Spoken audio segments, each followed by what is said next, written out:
व्याकरण है ना, व्याकरण छठा से लेकर के छठवां, आठवां, नौवां, 10वां, 11वीं, 12वीं और कंपटीशन तक ये काम आएगा, इसलिए अच्छा से पढ़ लेना, ठीक है। हिंदी व्याकरण, सबसे पहले भाषा क्या है? भगवान के दिया हुआ, हाँ, हमें वाक्य शक्ति है, ठीक है, जिसके माध्यम से हम अपनी बातों को दूसरे को समझा सकते हैं और दूसरी की बातों को हम समझ सकते हैं, ठीक है। उसी को क्या कहते हैं? भाषा कहते हैं। क्या कहते हैं? भाषा कहते हैं। अब होगा लिपि, ठीक है। तो भाषा के जो तरीका है, कैसे लिखा जाए, कैसे बोला जाए, ठीक है, इस तरह भाषा के लिखने के चिन्हों को, व्यवस्थित रूप को ही लिपि कहते हैं। मतलब लिखने की पद्धति को, लिखने की प्रक्रिया को, लिखने के सिस्टम को ये क्या कहते हैं? लिपि कहते हैं। क्या कहते हैं? लिपि। जैसे देवनागरी लिपि में हो गया, हिंदी सब हो गया, हाँ, संस्कृत सब हो गया, एग्जाम में पूछता है, बात समझ में आ गया। तो देवनागरी लिपि क्या होता है? किधर से किधर होता है? बायां से दाएं की ओर होता है, ठीक है। एंड उर्दू हो गया नस्तालिक लिपि, एंड अंग्रेजी हो गया रोमन लिपि, ठीक है, जो लिखने की पद्धति है, प्रक्रिया है। व्याकरण, किसी भी भाषा का अपना अपना व्याकरण होता है, ठीक है, जिसके माध्यम से हमें शुद्ध लिखना, पढ़ना और बोलना आता है, उसी को क्या कहते हैं? व्याकरण कहते हैं। व्याकरण का जो 5 पार्ट्स होता है, orthography, etymology, syntax, prosody and punctuation, वर्ण विचार, शब्द विचार, वाक्य विचार, चिन्ह विचार एंड छंद विचार, ठीक है। तो सबसे पहले वर्ण क्या होता है? The smallest unit of any language, यानी कि वर्ण, हाँ, लेटर, ध्वनि, ठीक है, भाषा की सबसे छोटी इकाई को ही क्या कहते हैं? वर्ण कहते हैं। समझ में आ गया? बता।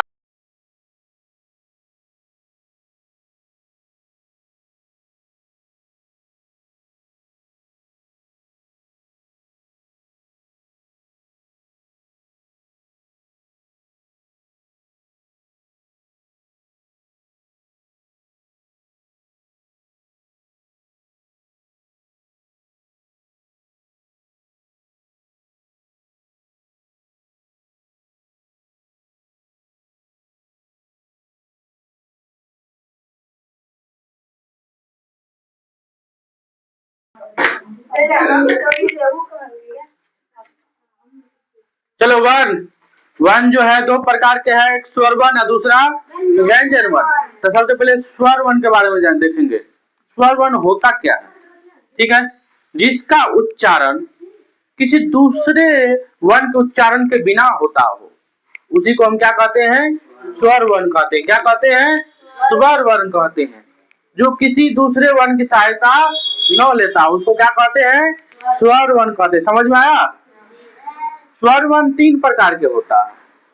पहला हर्ष, जिसमें एक को मात्रा है, ठीक है, जैसे अ, ई, उ एंड री, ठीक है, जिसमें एक ही मात्रा है।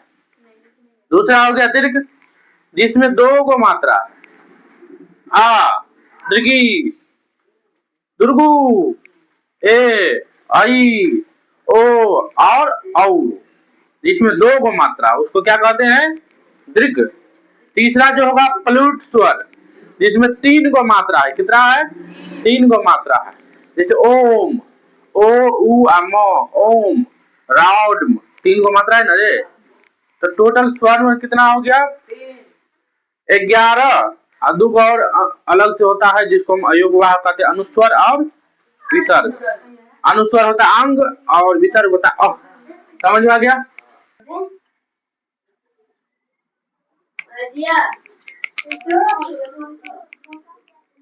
चलो, व्यंजन वर्ण। व्यंजन वर्ण वह होता है जो किसी अन्य वर्णों की सहायता से उच्चारण होता है। समझ में आया व्यंजन वन क्या होता है? जो दूसरे को सहायता लेकर ही बोला जाता है उसको व्यंजन वन कहते हैं।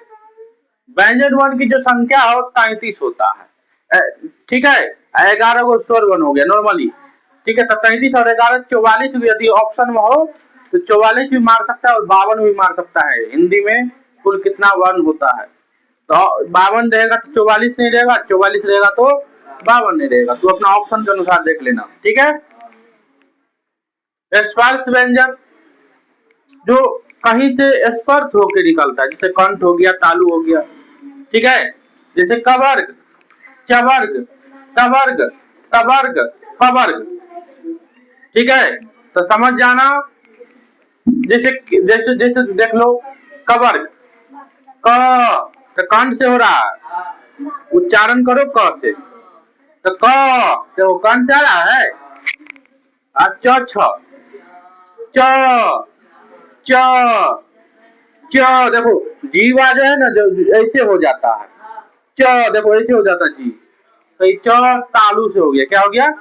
च देखेगा जी का जो बीच बीच वाला जो पार्ट है ना उससे निकलता है, तो तालु हो गया। त त त मूर्धा से हो गया, मतलब जी के जो उल्का जो पार्ट है ना वो थोड़ा जबरा से थोड़ा सकता है, तो उसको क्या बोलते हैं? मूर्धा। त थ दांत से जैसे निकलता है।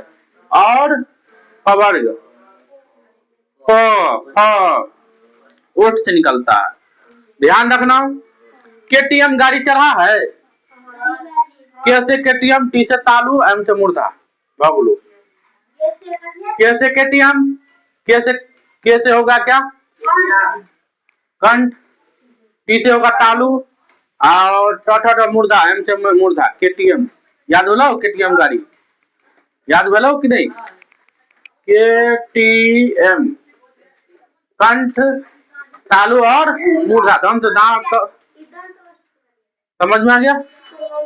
था द आ गया तो दंत हो गया। प प बाबा कोई कहेगा ओठ से आ रहा है। समझा कि नहीं समझा? ये जो है ना बड़का बड़का एग्जाम में रहता है, छोटका एग्जाम में नहीं, बड़का तक एग्जाम में रहता है। सोच लो कितने बड़का है, चाहे टीचर को दो, कुछ को एग्जाम दो, उसी में रहता है। व्यंजन 3 प्रकार के हैं। अंतस्थ व्यंजन, य र ल व को क्या कहते हैं? अंतस्थ व्यंजन कहते हैं। उस व्यंजन जिसमें रगर होता है, तालव्य स, मुदंत स, दंत स हो, जिसमें रगर होना चाहिए। संयुक्त व्यंजन अक्षत्र ज्ञान। ठीक है, अब बिंदु वाले वन है और समझ में आ गया? जैसे सड़क लिखना है तो ये लिखते हैं र और अरह, क्या हो गया? तल बिंदु वाले हो गया। टोटल यदि जोड़ेंगे तो कितना आ गया? 52 हो गया। जोड़ लेना, 52 को आ जाएगा। ठीक है, और आगे कोई मात्रा नहीं होता। देखो क जो होता है पहले कंप्लीट नहीं होता है, और मिलता है तब क बनता है। ठीक है, क में आ मिलता है तब का होता है। चलो समझ में आ गया? नोट करो, यदि कोई प्रॉब्लम हो तो सीधा पूछो कहाँ प्रॉब्लम है। ऑनलाइन वाला तो कमेंट कर देता है कहाँ दिक्कत है। चलो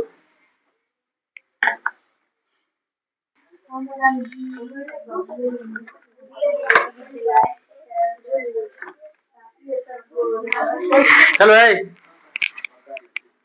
मात्रा का संकेत चिन्ह आ का मात्रा होगा ये। ठीक है, दीर्घी, दीर्घी, हर्षु, दुर्गु, इसी से क्या होता है? 12 खड़ी का निर्माण होता है।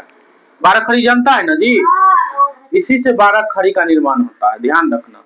ठीक है, जैसे क का, क हलंत प्लस आकर आ का का। ठीक है, ये कबीर काने बन जाएगा। कबीर काने च धन ई ची, च धन दीर्घी, च दीर्घी का छिर्गी। ठीक है, क हलंत प्लस ओ कर को, क प्लस औकारो कौ।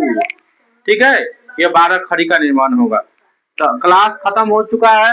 ठीक है, इसका ऑब्जेक्टिव हम अगले क्लास में लिखाएंगे। ठीक है, सब्जेक्टिव हो गया, सब आदमी चाहे ऑनलाइन हो चाहे ऑफलाइन, ठीक है, फेर कर लेंगे।